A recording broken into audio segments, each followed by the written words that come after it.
بسم الله الرحمن الرحيم سبح اسم ربك الأعلى الذي خلق فسوى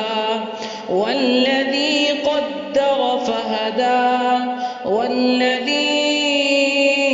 أخرج المرعى فجعله غثاء أحوى سنقرئك فلا تنسى إلا ما شاء الله إنه يعلم الجهر وما يخفى ونيسرك لليسرى فذكر إن نفعت الذكرى سيذكر من يخشى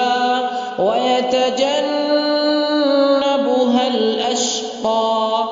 الذي يصلى النار الكبرى ثم لا يموت فيها ولا يحيا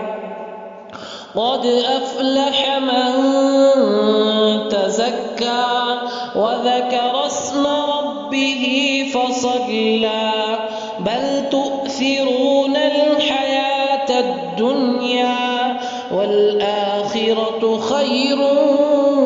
وأبقى إن هذا لفي الصحف الأولى